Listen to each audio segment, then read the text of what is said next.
Bonjour. Première partie de Sigmund Freud, Totem et tabou. Un coup de foudre entre Freud et les primitifs, entre un homme et son travail de pensée. Freud démontre que le tabou continue d'exister parmi nous.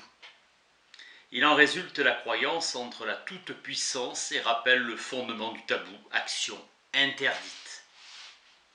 Freud, l'homme qui incarne la psychanalyse, ose affirmer que l'homme sauvage veille à l'intérieur de l'homme civilisé et qu'il est vain de vouloir l'oublier. Freud a établi le lien entre le désir et l'interdit. Ce que personne ne désire faire, on n'a pas besoin de l'interdire. 4 études progressant de la crainte à l'inceste, puis du tabou et l'ambivalence des sentiments jusqu'à l'animisme et la toute-puissance des pensées, avant d'aboutir au retour infantile du totémisme. Le totémisme. Freud propose une histoire de l'âme à partir de l'aube de l'humanité. Les strates successives des conceptions du monde qui l'ont façonné s'ordonnent sous ses yeux. Jamais l'homme au narcissisme déjà blessé par Freud, par la découverte de l'empire de l'inconscient sur sa personne, n'a retrouvé autant d'épaisseur et de complexité. La seule réalité, c'est celle où les désirs humains s'accordent ou s'opposent aux volontés des esprits.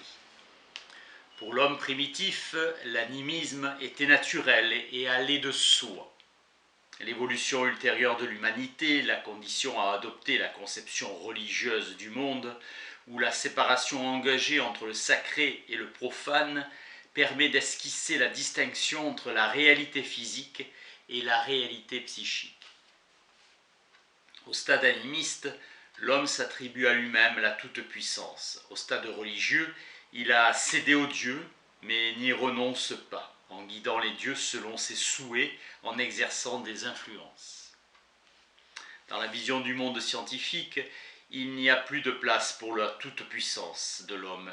Il a reconnu sa petitesse et s'est soumis avec résignation à la mort.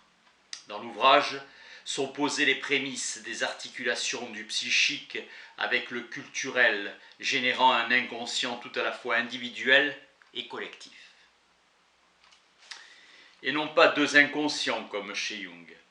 L'appareil de l'âme influence la construction du culturel et perçoit en retour les injonctions de ce dernier par le biais de l'intériorisation des interdits. Freud montre que les attitudes et les comportements des primitifs envers le totem permettent d'éclairer les symptômes de patients connaissant une névrose de contrainte.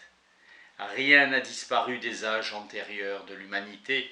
À l'intérieur de chaque homme restent traces et vestiges à fleur dans des symptômes qu'il présente. C'est à la magie lente de la psychanalyse, selon l'expression de Freud, que le patient s'adressera pour reconnaître en lui de la logique de l'inconscient, à laquelle l'âme primitive s'accorde. L'homme apparaît comme un moi divisé qui doit se mettre au service de 3 despotes, le ça, le surmoi et le monde extérieur. Freud décèle dans la conduite des primitifs envers leur totem 2 mécanismes psychiques, l'ambivalence des sentiments et la toute-puissance des pensées. Demeurant dans la vie de l'âme alors que le totémisme a disparu. Si le meurtre et l'inceste sont si sévèrement bannis des sociétés humaines, c'est qu'ils ne cessent d'être encouragés par la toute-puissance des pensées et désirés avec une ardeur inentamée par la répression culturelle. Freud, à la façon de Marlowe, le héros de la nouvelle de Joseph Conrad, Au cœur des ténèbres, va remonter le cours du fleuve du continent englouti qu'il explore jusqu'à déboucher sur l'acte fondateur de l'humanité, un meurtre. Freud reconstruit l'événement qui préside à la naissance de la vie humaine en société, le meurtre du père de la horde qui chassait ou tuait ses descendants mâles afin de conserver pour lui toutes les femelles. Un jour, les mâles exclus s'unirent pour le tuer et le manger. Ensuite, ils s'engagent à ne plus jamais laisser l'un d'eux prendre la place du pouvoir absolu du tyran. À l'origine de la culture surgit une scène meurtrière. La société repose à présent sur la co-culpabilité dans le crime commis et la religion sur la conscience de culpabilité et le repentir qui s'y attache. Le meurtre du père est la clé de voûte du complexe d'Œdipe, reconnaissance d'un père assassiné par haine de sa toute-puissance et exalté jusqu'à devenir une figure divine unique. Ils eurent satisfait leur haine et mené à bien leur souhait d'identification avec lui. Il apparut une conscience de culpabilité et un repenti éprouvé en commun. Le mort devenait plus fort que le vivant. Freud dévoile la concomitance de l'émergence des tabous et du lien social homosexuel réunissant les frères en société. Le totem est le père généalogique du lignage, chacun se nomme d'après son totem. Le totem est aussi l'esprit protecteur et secourable qui leur envoie des oracles. Le totem est héréditaire. Où le totem est en vigueur, il existe une loi selon laquelle les membres du même totem n'ont pas le droit de s'engager dans des relations sexuées entre eux, ni se marier. Cet interdit est rigoureusement appliqué. Des chercheurs admettent que l'exogamie aurait été ajoutée. La transgression de cet interdit est sanctionnée par toute la tribu, comme s'il s'agissait d'écarter un danger pour toute la communauté. L'exogamie vise la prévention de l'inceste. Le rôle du totem de l'animal comme ancêtre est pris très au sérieux. Crainte de l'inceste, usage semblable en Nouvelle-Calédonie. Un homme nomme père son géniteur et tout autre homme qui aurait pu épouser sa mère, aborigène d'Australie. Il nomme mère celle qu'il a mis au monde, mais aussi celle qui aurait pu devenir sa mère. Et frères et sœurs les enfants de ses parents effectifs, mais aussi toutes les personnes en relation du groupe. Aux îles Fidji, les règles d'évitement sont particulièrement rigoureuses. La crainte de l'inceste est un trait infantile qui se retrouve chez le névrosé. La psychanalyse nous a enseigné que le premier choix d'objet sexuel du garçon est un choix incestueux concernant les objets prohibés de la mère et de la sœur. La psychanalyse nous enseigne également les voies par lesquelles l'adolescent se délivre de l'attraction de l'inceste. Le névrosé représente une part de l'infantilisme psychique, ou bien il n'a pas été à même de se libérer des conditions de la psychosexualité de l'enfance, ou bien il y est retourné, inhibition du développement et régression. Les fixations incestueuses de la libido jouent un rôle capital, significativité de l'inceste pour la névrose. Le thème de l'inceste se trouve au centre de l'intérêt littéraire, Otto Renck, der Künstler, l'artiste. Tabou est un mot polynésien qui pour nous signifie d'une part sacré, consacré et d'autre part inquiétant, dangereux, interdit, impur. L'opposé de tabou se dit en polynésien noa, habituel, accessible à tous. Le tabou se manifeste essentiellement dans des interdits et restrictions, craintes sacrées et le sens du tabou. Le tabou est autre chose que les interdits religieux ou moraux. Les commandements de Dieu sont des interdits religieux, le tabou est de provenance inconnue. Wundt nomme le tabou le plus ancien code législatif non écrit de l'humanité. On admet que le tabou est plus ancien que les dieux. La punition pour la transgression d'un tabou est interne et automatique. La société prend en charge la punition, premier système punitif.